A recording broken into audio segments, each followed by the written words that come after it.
Assalamualaikum warahmatullahi wabarakatuh. Salam sejahtera bagi kita semua. Saya Ahmad Yaneri, dosen pada program studi pekerjaan sosial, program sarjana terapan Politeknik Kesejahteraan Sosial Bandung. Pada kesempatan ini, saya akan menyampaikan penjelasan tentang mata kuliah intervensi pekerjaan sosial dengan organisasi dan masyarakat. Mata kuliah intervensi pekerjaan sosial dengan organisasi masyarakat merupakan bagian dari rumpun pada keahlian praktik intervensi sosial, di mana mata kuliah ini memberikan gambaran umum tentang metode praktik pekerjaan sosial dengan komunitas berupa konsep dan konteks praktik pekerjaan sosial dengan komunitas. Materi pada kuliah intervensi Peksos dengan organisasi dan masyarakat ini bertujuan untuk melakukan upaya perubahan dengan menggunakan metode praktik pekerjaan sosial yang meliputi istilah-istilah dan pendekatan dalam praktik pekerjaan sosial, kedudukan praktik pekerjaan sosial dengan komunitas di dalam kerangka profesi pekerjaan sosial. Kemudian pengetahuan dasar praktik pekerjaan sosial dengan komunitas, prinsip-prinsip dan nilai-nilai yang mendasari praktik pekerjaan sosial dengan komunitas, keterampilan dalam praktik pekerjaan sosial dan komunitas, model-model dalam praktik pekerjaan sosial dengan komunitas, kemudian membangun dukungan untuk melakukan perubahan, menyeleksi strategi dan taktik yang tepat, perencanaan intervensi, lalu pelaksanaan intervensi, dan yang terakhir adalah monitoring dan evaluasi. Mata kuliah ini pada setiap pertemuannya dilaksanakan dengan bobot 3 SKS, di mana capaian pembelajaran lulusan yang dituju pada mata kuliah ini meliputi mahasiswa bisa bekerja sama dan memiliki kepekaan sosial serta kepedulian terhadap masyarakat dan lingkungan. Juga mahasiswa mampu melakukan kontak pendahuluan dengan manusia dan lingkungan sosialnya. Lalu mahasiswa juga diharapkan mampu menerapkan prinsip, nilai, dan etika pekerjaan sosial. Dan yang terakhir, mahasiswa mampu memelihara dan mengembangkan jejaring kerjasama dan hasil kerjasama di dalam maupun di luar lembaganya. Dalam pelaksanaannya, metode yang digunakan adalah ceramah interaktif, diskusi kelompok, pembelajaran berbasis proyek, role play, dan simulasi dengan sistem pembelajaran dengan menggunakan pendekatan blended learning. Saya memfasilitasi interaksi aktif mahasiswa melalui forum diskusi, refleksi, simulasi, dan pengembangan proyek berbasis komunitas yang dapat dilakukan melalui sesi sinkronus, dilakukan dengan Zoom, dan asinkronus dengan LMS Google Classroom.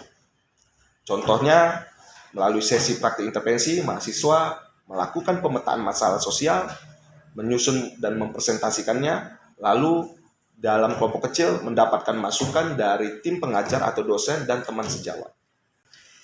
Untuk penilaian dilakukan berdasarkan kehadiran dan keaktifan mahasiswa itu sebesar 10%.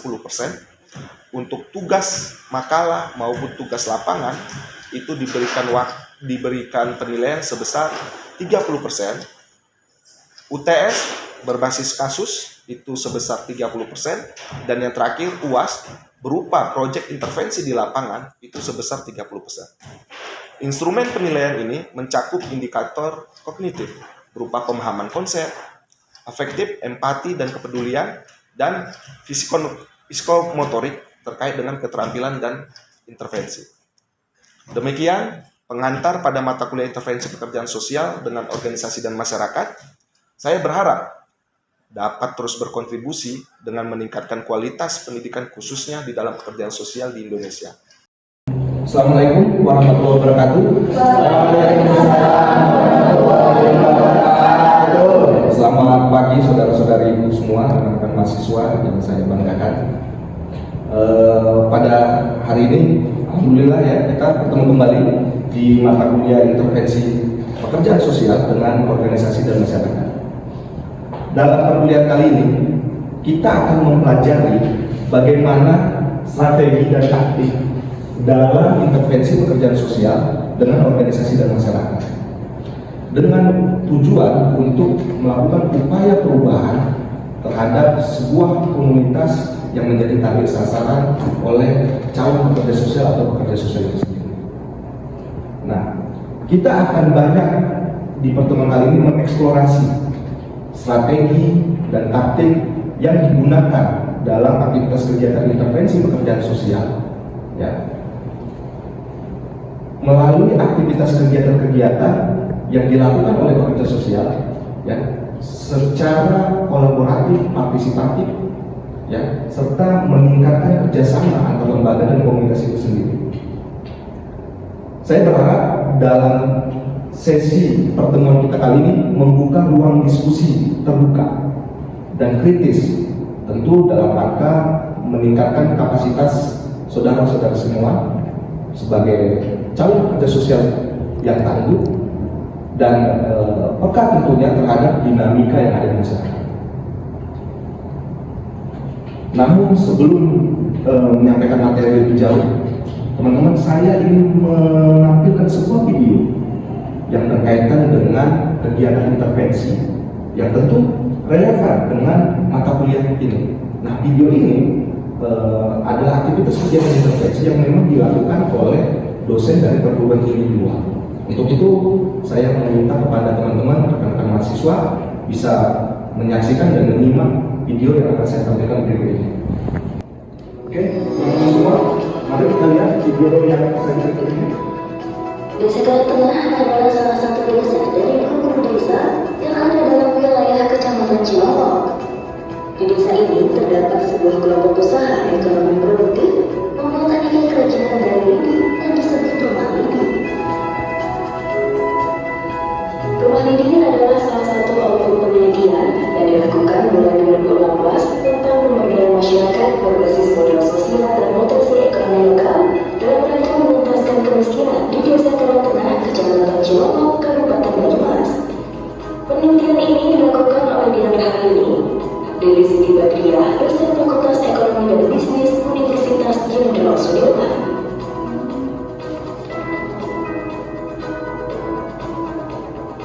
Sebelum proses pemberdayaan, dilakukan identifikasi mengenai kondisi ekonomi, modal sosial, dan potensi ekonomi lokal. Setelah ini dilanjutkan dengan pendidikan usaha yang diikuti oleh masyarakat penerima manfaat program PMKD, kemudian melakukan sosialisasi rencana kegiatan pemberdayaan di kelompok masyarakat yang ingin memberdayakan. Baik, terima kasih semuanya sudah menyaksikan video yang baru saja sudah saya tampilkan. Mungkin dari beberapa teman-teman sudah bisa melihat aktivitas kegiatan yang sudah dilakukan oleh beberapa dosen dari perguruan tinggi lainnya, di mana teman-teman bisa melihat bahwa di dalam video ini itu menampilkan aktivitas kegiatan yang diawali dengan identifikasi kebutuhan, diawali dengan menentukan masalah, mencari solusi penyelesaian masalah melalui aktivitas kegiatan pelatihan tadi, melalui anyaman dari bahan dan sebagainya.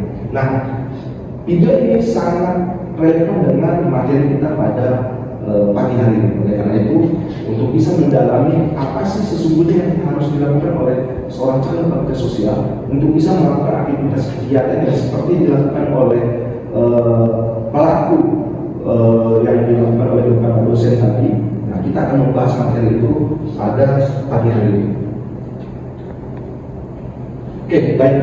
Tentu teman-teman, rekan-rekan mahasiswa semua, untuk bisa memahami materi ini lebih dalam, kita akan mencoba mengulas kembali definisi dari intervensi pekerjaan sosial itu sendiri. Nah, di dalam definisi intervensi pekerjaan sosial dalam organisasi dan masyarakat, saya membawa dua teori yang disampaikan oleh Payne dan Midgley, di mana Payne mengatakan bahwa intervensi sosial pada tingkat komunitas itu melibatkan strategi pembangunan komunitas yang dirancang untuk memperbaiki kondisi hidup, ya, melalui mobilisasi sumber daya lokal, ya, memperkuat kapasitas warga untuk terlibat dalam proses pengambilan keputusan. Nah, ini sejalan dengan apa yang disampaikan oleh Midgley, yang dimana dalam melakukan aktivitas kegiatan intervensi penting meningkatkan melalui pendekatan partisipatif dalam pekerjaan sosial komunitas, di mana intervensi diarahkan pada pencapaian kesejahteraan sosial yang berkelanjutan dengan melibatkan seluruh lapisan masyarakat dalam proses pembangunan. Berdasarkan definisi dan video yang tadi sudah disajikan di awal sebelum materi kita mulai, kira-kira dari teman-teman rekan-rekan mahasiswa ada sampai saat ini yang ingin bertanya atau memberikan tanggapan tidak terlebih dahulu? Saya, Pak. Baik, terima kasih. Ada yang bertanya dari rekan teman-teman sekalian, boleh disebutkan namanya, lalu apa yang ingin ditanyakan atau yang ingin didiskusikan. Silakan. Baiklah, sebelumnya terima kasih Pak atas kesempatannya. Saya Ratu izin bertanya, berdasarkan definisi yang disebutkan tadi, apakah intervensi pekerjaan sosial dengan organisasi dan masyarakat itu relevan dalam konteks pemberdayaan masyarakat itu sendiri, Pak? Baik, terima kasih. Tadi Saudari Ratu menyampaikan apakah konteks intervensi pekerjaan sosial itu relevan dengan aktivitas kegiatan pemberdayaan masyarakat. Saya ucapkan terima kasih kepada Saudari Ratu. Baik, dari pertanyaan yang disampaikan oleh Ratu terkait bahwa apakah aktivitas kegiatan intervensi pekerjaan sosial itu konteksnya relevan dengan aktivitas kegiatan seperti pemberdayaan masyarakat. Baik, saya akan mencoba mengajak teman-teman untuk melihat kembali latar belakang intervensi pekerjaan sosial dengan komunikasi itu sendiri. Ya, kita melihat dari apa yang disampaikan oleh Jane Adam, ya, bahwa intervensi pekerjaan sosial atau komunitas itu adalah suatu aktivitas kegiatan atau proses intervensi yang dilakukan oleh pekerja sosial, ya, untuk membantu sebuah kelompok atau suatu komunitas dalam konteks untuk mengatasi masalah sosial. Nah, dari definisi atau latar belakang intervensi pekerja sosial dalam komunitas ini, maka kita bisa melihat bahwa aktivitas kegiatan intervensi dalam komunitas itu merupakan salah satu aksi tindakan yang sangat relevan dengan aktivitas kegiatan pemberdayaan, khususnya dalam hal pemberdayaan yang ada di masyarakat. Nah, tentu dalam hal ini teman-teman, sebenarnya aktivitas intervensi sosial komunitas tidak hanya berkaitan dengan aktivitas kegiatan yang berhubungan dengan pemberdayaan masyarakat tentunya. Bisa aktivitas kegiatan yang lain, misalkan aktivitas kegiatan yang bentuknya melakukan upaya pertolongan dan advokasi, kemudian melakukan sosialisasi, melakukan kegiatan penyuluhan yang berhubungan dengan konteks permasalahan sosial yang mungkin sesuai dengan kondisi yang ada di atau sesuai dengan kebutuhan yang ada di komunitas itu sendiri. Artinya, Saudari Ratu tadi menyampaikan apakah intervensi Peksos dengan komunitas relevan dengan aktivitas kegiatan pemberdayaan. Kalau kita melihat dari prosesnya, dari setiap tahapan yang dilakukan oleh pekerja sosial sampai dengan intervensi yang dilaksanakan, maka memang sangat erat hubungannya aktivitas kegiatan yang dilakukan oleh pekerja sosial dalam hal pelaksanaan intervensi dengan komunitas itu sangat erat kaitannya dengan aktivitas kegiatan pemberdayaan masyarakat tentunya. Oke, nah kita akan melihat slide selanjutnya. Nah, pada kesempatan ini saya akan mengajak rekan-rekan mahasiswa untuk mempelajari terkait dengan bagaimana sih strategi dan taktik dalam intervensi pekerjaan sosial itu. Nah, untuk bisa memahami strategi dan taktik dalam intervensi pekerjaan sosial itu, tentu saudara-saudara semua harus memahami apa sih strategi, apa sih taktik. Nah, saya menyederhanakan definisi dari strategi yang dimana teman-teman bisa melihat bahwa strategi itu merupakan rencana jangka panjang untuk mencapai suatu tujuan organisasi atau komunikasi itu sendiri. Nah, kalau kita membahas taktik, ya, taktik itu apa? Taktik itu adalah langkah spesifik, ya, untuk melaksanakan strategi itu. Jadi ada saling kolaborasi, ada korelasinya, ada hubungan saling ketergantungan. Ya. Nah, saya memberikan contoh sederhana untuk bisa memahami strategi sebagai rencana jangka panjang untuk mencapai tujuan organisasi atau komunitas itu. Maka strategi itu yang dimaksud sini adalah sebuah aktivitas kegiatan, misalkan meningkatkan partisipasi masyarakat dengan pemberdayaan masyarakat atau pemberdayaan ekonomi seperti yang disampaikan oleh Saudari Ratu tadi. Untuk bisa melakukan aktivitas kegiatan dengan meningkatkan partisipasi dalam pemberdayaan ekonomi tadi, maka dibutuhkan taktik. Taktiknya apa? Misalkan melaksanakan kegiatan pelatihan, melaksanakan kegiatan seperti edukasi dan sebagainya. Nah, pelatihan apa yang relevan dengan kegiatan pemberdayaan ekonomi? Misalkan pelatihan kewirausahaan. Oke. Nah, teman-teman perlu memahami di dalam strategi dan taktik dalam intervensi kerja sosial ada beberapa strategi yang teman-teman harus ketahui di dalam intervensi kerja sosial dengan komunitas. Maka ada 3 strategi yang biasa diimplementasikan oleh pekerja sosial. Yang pertama itu ada collaboration. Ya, jadi ada 3. Yang pertama collaboration, yang kedua PUP atau namanya, dan yang ketiga itu adalah komunitas. Nah, kita akan mencoba untuk mengeksplorasi strategi yang pertama, yaitu kolaborasi. Apa kolaborasi itu? Kolaborasi dalam konteks pekerjaan sosial itu adalah aktivitas kegiatan yang melibatkan kerjasama. Jadi ada aktivitas kegiatan kerjasama antara berbagai pemangku kepentingan, baik itu seperti pemerintah, sektor swasta, sektor pendidikan, ya, sektor organisasi non pemerintah juga, ya, itu untuk mencapai tujuan sosial, ya, yang lebih besar tentunya yang diharapkan dapat membantu suatu komunitas untuk mencapai perubahan sosial itu sendiri. Ya. Nah, dalam melakukan aktivitas kolaborasi tentu ada melibatkan sumber-sumber daya yang dibutuhkan, keahlian, jaringan untuk bisa meningkatkan agar efektivitas intervensi itu bisa berjalan secara optimal. Nah, contoh kolaborasi yang dilakukan oleh pekerja sosial dalam memfasilitasi suatu komunitas itu apa? Contohnya, misalkan kolaborasi yang dilakukan oleh komunitas dengan LSM, dengan pemerintah, dengan sektor-sektor swasta yang berhubungan dengan upaya perubahan atau kebutuhan yang ada di komunitas itu, terkait dengan untuk meningkatkan akses terhadap layanan yang ada di masyarakat, ya, yang berhubungan dengan pendidikan misalkan, yang berhubungan dengan layanan kesehatan misalkan, yang berhubungan dengan UMKM misalkan, dan seterusnya. Nah, kolaborasi ini penting menjadi salah satu strategi yang dianggap salah satu strategi efektif juga, ya, untuk bisa menciptakan upaya perubahan sosial yang ada di masyarakat dalam konteks misalkan hubungannya dengan aktivitas kegiatan pemberdayaan, misalkan kegiatan peningkatan kapasitas, misalkan melalui aktivitas edukasi dan sebagainya. Nah, lalu ada strategi yang kedua yang biasa dilakukan juga oleh pekerja sosial dan biasa dikenal dengan strategi yang disebut sebagai campaign atau kampanye.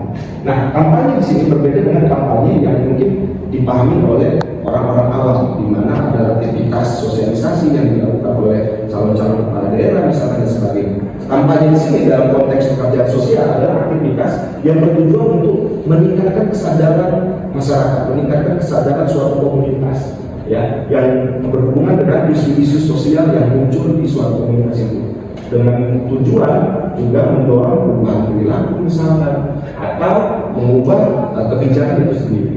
Nah, kampanye itu seringkali menggunakan media, ya. Mungkin teman-teman sering melihat ada aktivitas edukasi yang dilakukan melalui media sosial yang mengkampanyekan tentang pentingnya pendidikan, pentingnya menjaga pola makan, ya, pentingnya tidak mengkonsumsi rokok misalkan dan sebagainya. Nah, itu merupakan bagian dari aksi campaign sebenarnya dalam konteks untuk merubah perilaku yang ada di masyarakat, ya. Termasuk juga apabila ada upaya-upaya untuk melakukan penyebaran informasi yang sifatnya positif, ya. Bahkan ada aktivitas campaign yang dilakukan oleh beberapa organisasi pemerintah misalnya yang berhubungan dengan apabila mereka membutuhkan dana untuk membantu komunitas atau individu tertentu. Nah, ada strategi yang ketiga yang biasa juga dilakukan oleh pekerja sosial dalam melakukan intervensi pekerjaan sosial dengan organisasi dan masyarakat. Nah, strategi yang ketiga itu biasa dikenal dengan kontes. Nah, kontes di sini adalah sebuah aktivitas intervensi sosial yang digunakan, ya, sebagai alat sebenarnya untuk mendorong partisipasi masyarakat dengan cara yang kompetitif, ya, namun sifatnya biasanya positif. Nah, aksi kontes ini biasanya bentuknya bisa berupa penghargaan misalnya, berupa pemberian penghargaan, reward, ya. Nah, dalam rangka ini sebenarnya untuk menghasilkan solusi bagi masalah komunitas, ya, yang bisa melakukan upaya pemecahan masalah sosial itu sendiri. Oke, untuk bisa memahami lebih dalam strategi dan taktik dalam intervensi makro, ya, intervensi komunitas. Nah, saya mencoba untuk membuat sebuah tabel di mana di dalam tabel ini teman-teman bisa melihat ada 3 strategi yang diimplementasikan oleh pekerja sosial, di mana di setiap strategi ini ada taktik-taktik tersendiri yang digunakan oleh pekerja sosial. Kita bisa melihat misal yang pertama ada kolaborasi. Nah, kolaborasi ini biasanya taktik-taktik yang digunakan untuk bisa mencapai tujuannya itu ada implementasi. Implementasi di sini artinya pekerja sosial sudah melibatkan atau menyelenggarakan aktivitas kegiatan melalui melalui sebuah program latihan, program pemberdayaan dan sebagainya.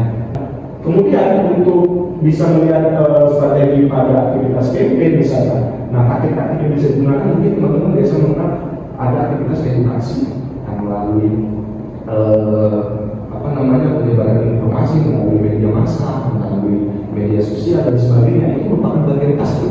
Lalu yang terakhir adalah strategi pada aktivitas kontes, di mana aktif yang digunakan media sosial biasanya melakukan berbagai yang melakukan negosiasi, tawar-menawar, negosiasi, sebagainya. Saya coba untuk bisa memahami sejauh apa pemahaman teman-teman sampai slide yang sudah disajikan saat ini. Saya ingin bertanya, boleh?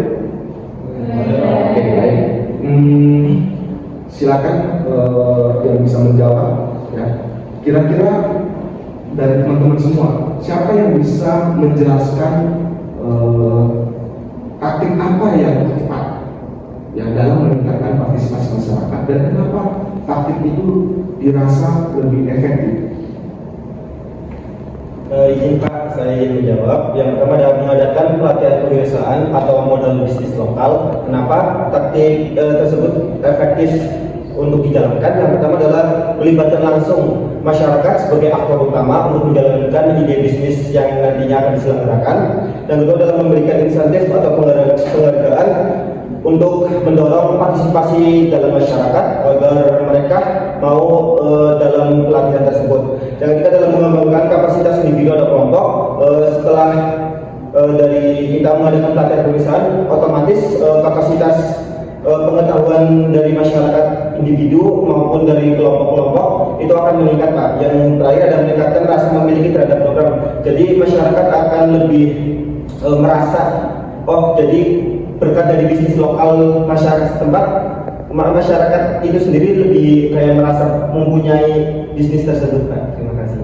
Baik, terima kasih Saudara Adit Tio ya. Oke, jadi sejauh ini dari apa yang sudah disampaikan oleh Saudara Adit itu bisa dikatakan sudah cukup baik ya, yang dimana Adit tadi sudah menjelaskan bahwa salah satu taktik yang paling tepat dilakukan dalam kegiatan untuk meningkatkan partisipasi masyarakat bisa melalui ide bisnis ya atau pelatihan. Nah, teman-teman sejauh ini dari apa yang sudah disampaikan oleh Saudara Adit itu apakah bisa dipahami oleh kita semua?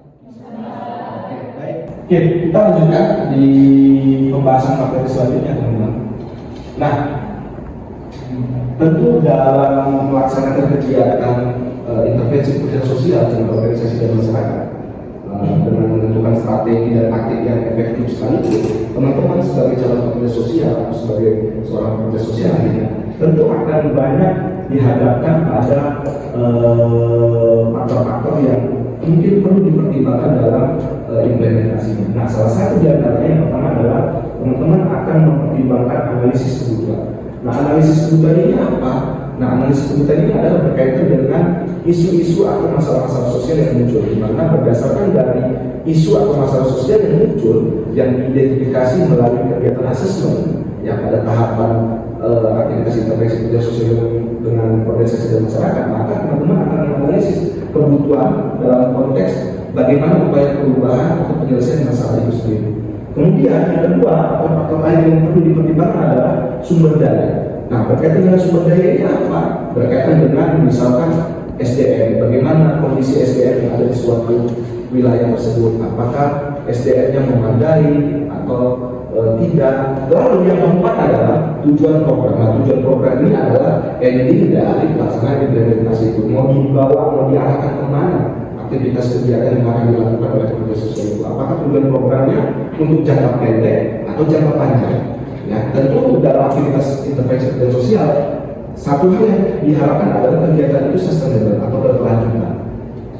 Baik, sampai di sini bisa dipahami ya teman-teman semua. Nah, kita lanjutkan di materi selanjutnya. Untuk bisa melaksanakan aktivitas kegiatan intervensi atau mengimplementasi strategi dan taktik dalam intervensi pekerjaan sosial dengan organisasi dan masyarakat, tentu ada tahapan-tahapan yang harus dilalui atau dilakukan oleh pekerja sosial itu sendiri. Nah, ada tahapan yang pertama, yaitu inisiasi sosial. Lalu tahapan kedua, pengorganisasian sosial. Tahapan ketiga, asesmen. Tahapan keempat, menyusun rencana intervensi. Lalu yang kelima, pelaksanaan intervensi itu sendiri. Dan yang terakhir adalah monitoring dan evaluasi. Nah, sebelum saya menjelaskan setiap tahapan ya dari implementasi strategi dan taktik yang nanti dilakukan oleh pekerja sosial, siapa di antara teman-teman yang mungkin bisa memahami dan bisa menjelaskan setiap tahapan ini secara umum saja? Mungkin barangkali di antara teman-teman semua ada yang sudah pernah mengetahui tahapan-tahapan ini. Siapa di antara teman-teman barangkali? Saya Pak. Dari tahapan intervensi pekerjaan sosial dengan organisasi dan masyarakat ini ada 6 tahapan. Yang pertama mengenai tahap inisiasi sosial. Di sini pekerja sosial melakukan seperti tahap work atau penjajakan dan juga community involvement, yaitu membaur dengan masyarakat. Kemudian tahap yang kedua yaitu pengorganisasian sosial. Di sini pekerja sosial melakukan komunikasi dan koordinasi atau disebut istilah lainnya manajemen stakeholder. Tahapan yang ketiga yaitu di sini asesmen. Pekerja sosial melakukan asesmen dengan menggunakan teknik metode participative of assessment atau di sini mengidentifikasi masalah, kebutuhan dan juga sistem sumber. Yang keempat di sini menyusun rencana intervensi. Di sini pekerja sosial membentuk tim kerja masyarakat dengan merancang kegiatan serta tujuan dan program. Yang kelima, tahap pelaksanaan intervensi di sini melakukan dan juga melaksanakan semua kegiatan yang telah direncanakan sebelumnya. Yang terakhir yaitu monitoring dan evaluasi. Pekerja sosial melakukan pemantauan dan juga evaluasi terhadap proses dan juga hasil. Baik, terima kasih Saudara Afan ya. Tadi penjelasan yang disampaikan oleh rekan kita, Saudara Afan itu sudah cukup jelas saya pikir dan sudah sangat baik. Namun saya akan menjelaskan lebih rinci apa sih tahapan-tahapan dalam implementasi intervensi pekerjaan sosial dengan organisasi dan masyarakat. Nah, dari tahapan yang pertama adalah inisiasi sosial, di mana inisiasi sosial ini adalah sebuah aktivitas, ya, sebuah aktivitas yang dilakukan oleh pekerja sosial, ya, dalam rangka membangun trust building, membangun kepercayaan, membangun relasi, membangun kerjasama dengan tokoh-tokoh masyarakat, stakeholder dan sebagainya. Nah, lalu yang kedua adalah pengorganisasian sosial. Apa pengorganisasian sosial? Nah, mungkin Saudara Afan tadi sudah menjelaskan. Pengorganisasian sosial ini adalah aktivitas atau rangkaian kegiatan yang dilakukan oleh pekerja sosial dalam rangka memetakan organisasi-organisasi lokal yang nantinya mungkin bisa menjadi sistem support dalam pelaksanaan intervensi itu sendiri. Bukan hanya sebagai sistem support dalam pelaksanaan intervensi, juga sebagai sistem support untuk bisa mengenali atau mengidentifikasi kebutuhan itu sendiri, mengidentifikasi potensi, mengidentifikasi masalah dan lain sebagainya. Kesimpulan dari materi kita pada pagi hari ini, kita sudah sampai di sesi akhir, teman-teman, ya, bahwa untuk pemilihan strategi dan taktik yang tepat itu sangat penting dalam rangka menentukan apakah kegiatan intervensi berhasil atau tidak. Jadi ketika teman-teman melaksanakan kegiatan intervensi dari 3 strategi yang tadi kita sudah bahas, pemilihan strategi yang tepat itu menentukan keberhasilan kegiatan intervensi itu sendiri. Oke, bisa dipahami sampai saat ini teman-teman? Bisa. Demikianlah proses pembelajaran pada mata kuliah intervensi pekerjaan sosial dengan organisasi dan masyarakat yang telah dilaksanakan. Semoga dapat memberikan gambaran pelaksanaan praktik pekerjaan sosial melalui intervensi pekerjaan sosial dengan komunitas. Saya berharap kegiatan pembelajaran pada hari ini dapat memberikan manfaat bagi calon pekerja sosial yang handal. Saya mengucapkan terima kasih kepada seluruh pihak yang terlibat dalam proses pembelajaran pada pagi hari ini. Wassalamualaikum warahmatullahi wabarakatuh.